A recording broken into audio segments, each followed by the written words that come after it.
Hay secretos familiares que es mejor dejar enterrados. Hay verdades tan oscuras que pueden destruir todo en lo que has creído durante toda tu vida. Esta es la historia de Alejandro Vega, un hombre que pensó que conocía a su familia hasta que heredó la mansión que había pertenecido a los Vega durante más de un siglo.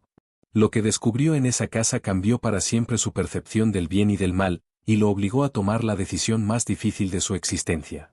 Una decisión que pondría a prueba cada fibra de su ser moral. Capítulo 1. Alejandro Vega tenía 35 años cuando recibió la noticia que cambiaría su vida para siempre. Su abuelo, don Eduardo Vega, había muerto a los 88 años en circunstancias que los médicos describieron como naturales, pero que a Alejandro le parecieron extrañamente repentinas. Eduardo había sido un hombre fuerte, lúcido hasta el final, y jamás había mostrado signos de enfermedad grave. Alejandro trabajaba como arquitecto en Valencia, llevaba una vida sencilla y exitosa. Había estudiado en las mejores universidades gracias al dinero familiar, pero siempre había mantenido cierta distancia emocional con la rama más adinerada de su familia. Su abuelo Eduardo era el patriarca de los Vega, dueño de múltiples propiedades y negocios que habían prosperado durante décadas de manera inexplicablemente exitosa. La relación entre Alejandro y su abuelo había sido cordial pero distante. Eduardo era un hombre reservado, casi secreto, que rara vez hablaba del pasado familiar o de cómo había construido su fortuna. Cuando Alejandro preguntaba sobre los orígenes del dinero familiar, Eduardo siempre cambiaba de tema o daba respuestas vagas sobre inversiones afortunadas y oportunidades de negocio. El día del funeral, Alejandro se sorprendió al descubrir que había sido nombrado heredero universal de la propiedad más importante de la familia, la mansión ancestral ubicada en un pequeño pueblo de montaña en la provincia de Castellón, a 2 horas de Valencia. La casa había estado en la familia Vega durante más de 100 años, pero Eduardo nunca había permitido que nadie más viviera allí o siquiera la visitara regularmente. El notario, un hombre mayor de aspecto nervioso, le entregó las llaves con una expresión extraña. Su abuelo dejó instrucciones muy específicas. Usted es el único que puede entrar a la propiedad. No debe permitir el acceso a nadie más hasta que haya explorado completamente la casa. Alejandro encontró estas instrucciones peculiares, pero las atribuyó a las excentricidades de un hombre mayor. Eduardo siempre había sido extremadamente celoso de su privacidad. Cuando Alejandro llegó al pueblo por primera vez, notó inmediatamente las reacciones extrañas de los lugareños. En el único bar del pueblo, las conversaciones se detenían cuando él mencionaba su apellido. Los rostros se ponían tensos, y las personas mayores lo miraban con una mezcla de respeto y algo que parecía miedo. La mansión estaba ubicada en una colina que dominaba el pueblo, rodeada por altos muros de piedra y un jardín que claramente no había sido cuidado en años. Era una construcción imponente del siglo XIX, con 3 pisos, múltiples chimeneas y una arquitectura que reflejaba la prosperidad de generaciones pasadas. Cuando Alejandro entró por primera vez, el aire estaba cargado y olía a cerrado, como si la casa hubiera estado sellada durante mucho tiempo. Pero había algo más en ese olor, algo que no podía identificar completamente. Era un aroma medicinal mezclado con algo desagradable que le hizo arrugar la nariz. Las habitaciones estaban llenas de muebles cubiertos por sábanas blancas, pero todo estaba limpio y ordenado de una manera que sugería que alguien había estado cuidando la casa regularmente. Alejandro se preguntó quién podría haber tenido acceso a la propiedad, ya que su abuelo había insistido en que él era el único con llaves. En el escritorio de Eduardo, Alejandro encontró facturas y documentos que le llamaron la atención.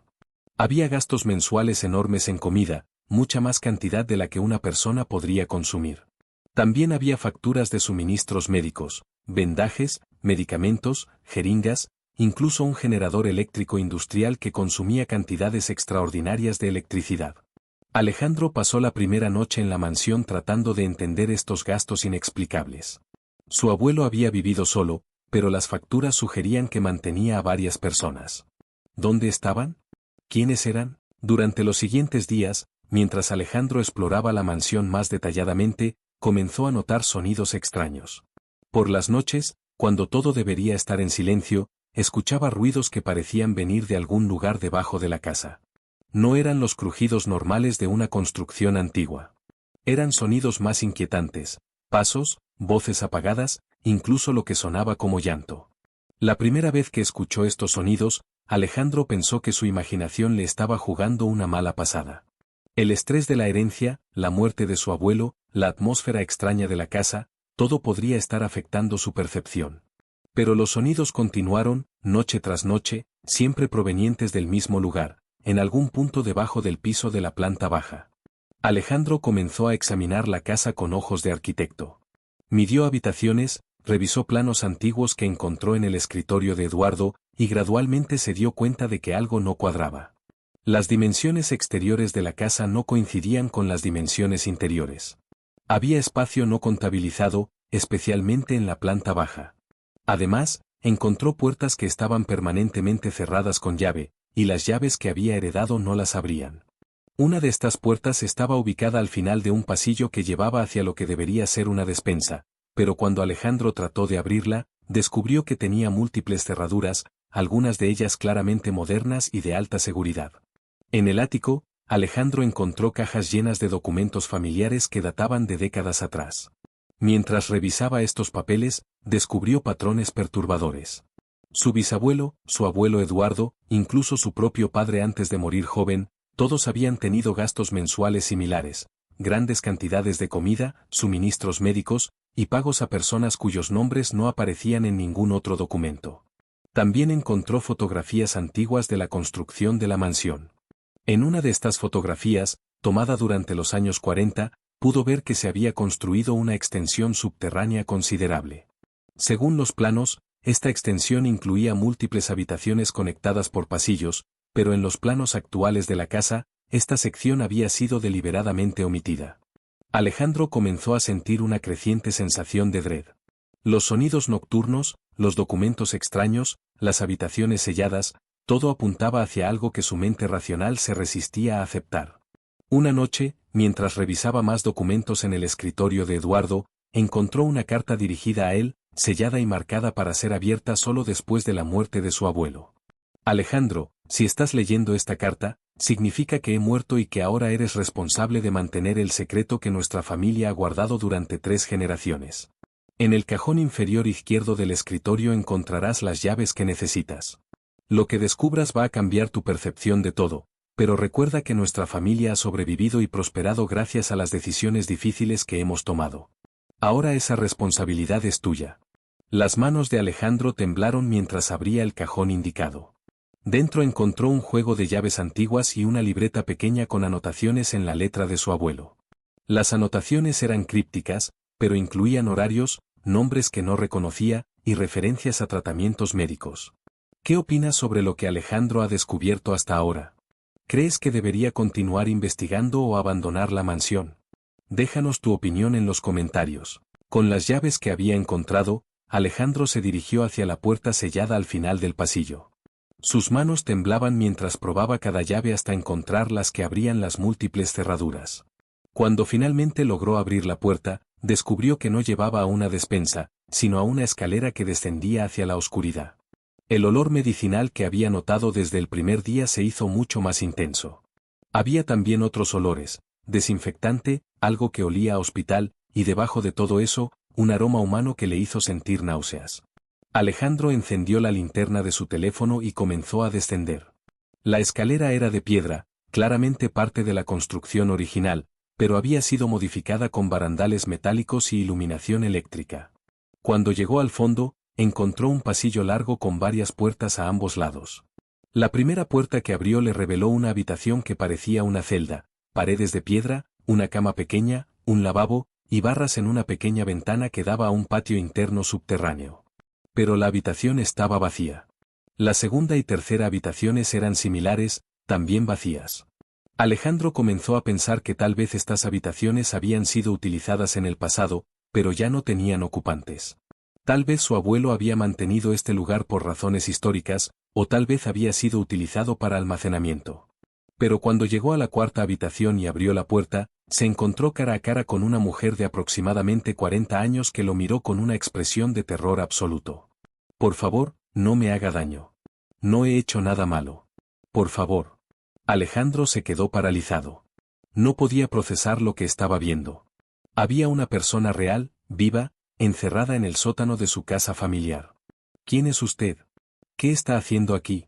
La mujer, que se llamaba Carmen, le explicó entre lágrimas que había estado en esa habitación durante 3 años.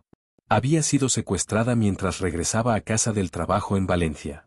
Despertó en esa habitación y nunca había podido salir. Alejandro abrió las siguientes puertas con creciente horror. En total, encontró 4 personas: Carmen, un hombre de unos 50 años llamado Miguel que había estado allí durante 5 años, una mujer más joven llamada Isabel que llevaba 2 años, y un hombre mayor llamado Francisco que afirmaba haber estado en cautiverio durante casi 8 años. Todos le contaron historias similares: habían sido secuestrados en diferentes momentos, siempre en lugares aislados o durante viajes solitarios. Habían despertado en estas habitaciones subterráneas sin saber dónde estaban. El abuelo de Alejandro, a quien ellos conocían solo como el doctor, los visitaba regularmente.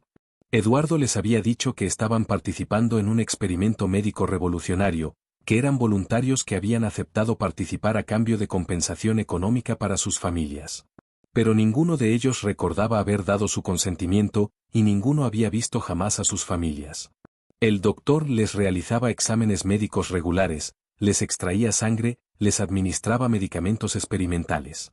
Les había dicho que estaban ayudando a desarrollar tratamientos para enfermedades raras, que su sacrificio salvaría vidas. Alejandro sintió que el mundo se desmoronaba a su alrededor. Su abuelo, el hombre que había financiado su educación, que le había dado una vida cómoda, era un secuestrador.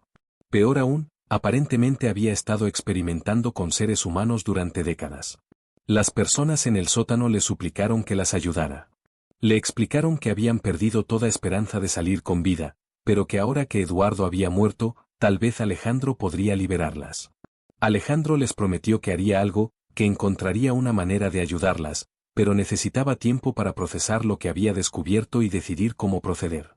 Agradecemos enormemente que hayas permanecido con nosotros hasta aquí en esta historia tan impactante. Te aseguramos que lo más sorprendente y conmovedor aún está por venir. La decisión que Alejandro debe tomar cambiará no solo su vida, sino la de todas las personas involucradas. Alejandro pasó la noche sin dormir, caminando por la mansión como un alma en pena. No podía sacarse de la cabeza las caras desesperadas de las 4 personas en el sótano. Pero tampoco podía entender cómo su familia había sido capaz de mantener semejante secreto durante generaciones. Al amanecer, regresó al escritorio de Eduardo y comenzó a revisar todos los documentos con una nueva perspectiva. Ahora que sabía lo que estaba buscando, los patrones se volvieron claros y aterrorizantes. Los Vega habían estado secuestrando personas durante más de 70 años. Comenzó con su bisabuelo durante los años 40, continuó con su abuelo Eduardo, e incluso había evidencia de que su padre había participado antes de morir en un accidente automovilístico cuando Alejandro tenía solo 10 años. En un diario personal de Eduardo, Alejandro leyó la justificación que su abuelo se había dado a sí mismo. Nosotros no somos monstruos. Somos pioneros de la ciencia médica. Las personas que mantenemos están contribuyendo al avance de la humanidad. Gracias a nuestros experimentos, hemos desarrollado tratamientos que han salvado miles de vidas. El sacrificio de unos pocos por el bien de muchos es el precio del progreso. Pero Alejandro también encontró evidencias de que los experimentos rara vez habían tenido éxito. Había listas de personas que habían muerto durante los procedimientos, otras que habían enfermado gravemente debido a los medicamentos experimentales. Los cuerpos habían sido enterrados en una fosa común en el extremo más lejano de la propiedad familiar. La fortuna de los Vega provenía en parte de estos experimentos. Eduardo había vendido datos médicos obtenidos ilegalmente a compañías farmacéuticas, había desarrollado patentes basadas en investigaciones no éticas, había recibido pagos de organizaciones criminales que necesitaban lugares seguros para realizar procedimientos ilegales. Alejandro descubrió que su propia educación universitaria, su apartamento en Valencia, incluso el dinero que había utilizado para establecer su negocio de arquitectura, todo había sido financiado con dinero ensangrentado. En el diario, Eduardo también revelaba sus planes para Alejandro. Mi nieto tiene la inteligencia y la determinación necesarias para continuar nuestro trabajo. Su educación como arquitecto le dará las habilidades técnicas para mejorar nuestras instalaciones. Cuando yo muera, él heredará no solo nuestra riqueza, sino también nuestra responsabilidad hacia la ciencia. Alejandro se dio cuenta de que había sido preparado desde la infancia para continuar los crímenes familiares. Su abuelo había financiado específicamente su educación en arquitectura esperando que Alejandro modernizara y expandiera las instalaciones subterráneas. Pero había algo más en los documentos que helaba la sangre de Alejandro. Su padre había comenzado a cuestionar los métodos de la familia poco antes de su muerte. En cartas dirigidas a Eduardo, el padre de Alejandro había expresado dudas morales sobre continuar con los experimentos. Eduardo había escrito en su diario: "Mi hijo se está volviendo débil. Sus escrúpulos morales podrían destruir todo lo que hemos construido. Si no puede ser convencido de la importancia de nuestro trabajo, tal vez sea mejor que Alejandro crezca sin esa influencia negativa". Alejandro comenzó a sospechar que la muerte de su padre no había sido un accidente. Eduardo podría haberlo asesinado para proteger el secreto familiar y para asegurar que Alejandro creciera bajo su influencia directa. Enfrentado con la magnitud de los crímenes de su familia, Alejandro se debatía entre múltiples emociones contradictorias. Sentía horror por lo que habían hecho, pero también una lealtad familiar profundamente arraigada. Sentía compasión por las víctimas, pero también terror de las consecuencias legales y sociales de revelar la verdad. Si liberaba a las personas del sótano y llamaba a la policía, no solo destruiría el legado de su familia, sino que probablemente enfrentaría cargos criminales como cómplice. Toda su vida, su educación, su negocio, todo sería cuestionado y posiblemente confiscado. Pero si mantenía el secreto, se convertiría en el mismo tipo de monstruo que habían sido su bisabuelo y su abuelo. Alejandro pasó 3 días en agonía moral, visitando regularmente a las personas en el sótano, llevándoles comida fresca y tratando de mejorar sus condiciones mientras decidía qué hacer. Carmen, Miguel, Isabel y Francisco le contaron más detalles sobre sus experiencias, sobre los experimentos dolorosos que habían sufrido, sobre las familias que habían perdido. Carmen le mostró cicatrices en sus brazos donde Eduardo había realizado cirugías experimentales. Miguel había perdido la vista de un ojo debido a un tratamiento que había salido mal. Isabel sufría de problemas respiratorios causados por medicamentos experimentales. Francisco, el que había estado más tiempo en cautiverio, mostraba signos de deterioro mental severo. Estas 4 personas habían perdido años de sus vidas, habían sido torturadas en nombre de la ciencia, habían sido tratadas como animales de laboratorio. Sus familias los habían buscado desesperadamente, nunca sabiendo que había sido de ellos. El 4.º día, Alejandro tomó su decisión final. Primero, llamó a servicios de emergencia y pidió 4 ambulancias. Cuando los paramédicos llegaron, explicó que había encontrado a 4 personas en estado crítico que necesitaban atención médica inmediata. No dio más detalles hasta que todos estuvieran seguros en el hospital. Luego, llamó a la policía y confesó todo. Les entregó todos los documentos que había encontrado, les mostró las instalaciones subterráneas, les reveló la ubicación de la fosa común donde estaban enterradas las víctimas anteriores. La investigación que siguió fue una de las más grandes en la historia criminal de España. Los restos de 32 personas fueron exhumados de la propiedad familiar. Las autoridades descubrieron conexiones con casos de personas desaparecidas que databan de décadas atrás. Alejandro cooperó completamente con las autoridades. Testificó contra la memoria de su familia, ayudó a identificar a las víctimas, proporcionó evidencia para docenas de casos criminales. Como resultado de su cooperación, Alejandro evitó cargos criminales serios, pero todo su mundo se desmoronó. Los medios de comunicación convirtieron el caso en un escándalo nacional. El negocio de arquitectura de Alejandro colapsó cuando los clientes se negaron a trabajar con él. Tuvo que vender todas sus propiedades para pagar las compensaciones legales a las familias de las víctimas. Pero Alejandro no se arrepentía de su decisión. Carmen, Miguel, Isabel y Francisco se recuperaron gradualmente de sus traumas físicos y psicológicos. Carmen pudo reunirse con sus hijos, que habían crecido pensando que su madre había muerto. Miguel, a pesar de haber perdido la vista de un ojo, regresó a su trabajo como profesor. Isabel se casó y tuvo la familia que siempre había soñado. Francisco, aunque nunca se recuperó completamente del daño psicológico, pudo pasar sus últimos años rodeado de cuidado y compasión. Alejandro se mudó a una ciudad pequeña donde nadie conocía su historia. Comenzó una nueva carrera trabajando para organizaciones benéficas que ayudaban a víctimas de trata de personas. Dedicó su vida a tratar de compensar los crímenes de su familia. 5 años después del descubrimiento, Alejandro recibió una carta de Carmen. Ella había completado su recuperación psicológica y había comenzado a trabajar como consejera para otras víctimas de secuestro. En la carta, le agradecía por haberla salvado y le decía que su decisión de hacer lo correcto había demostrado que las acciones de una persona pueden redimir los pecados de generaciones anteriores. La mansión familiar fue demolida. En su lugar, Las autoridades construyeron un memorial para las víctimas de los crímenes de la familia Vega. Alejandro contribuyó con los últimos restos de su herencia para financiar el memorial. La historia de Alejandro se convirtió en un caso de estudio sobre la importancia de la integridad moral por encima de la lealtad familiar ciega. Demostró que enfrentar la verdad, sin importar cuán dolorosa sea, es siempre preferible a perpetuar el mal. Alejandro aprendió que la verdadera riqueza no viene de la herencia familiar, sino de la capacidad de tomar decisiones morales correctas sin importar el costo personal. Su decisión de liberar a las víctimas y enfrentar las consecuencias legales había destruido su vida anterior, pero le había dado algo mucho más valioso, la capacidad de vivir consigo mismo y la oportunidad de construir una vida basada en principios éticos genuinos. La historia de Alejandro Vega nos enseña que a veces las decisiones más difíciles son también las más necesarias. Nos demuestra que la lealtad familiar no debe estar por encima de la justicia y la compasión humana, y que el verdadero valor moral se revela cuando enfrentamos las consecuencias de hacer lo correcto. ¿Qué habrías hecho tú en el lugar de Alejandro? ¿Habrías tenido la fuerza moral para destruir tu propia vida con tal de salvar a personas inocentes? ¿Crees que fue correcta su decisión de denunciar a su propia familia? Queremos conocer tu opinión en los comentarios.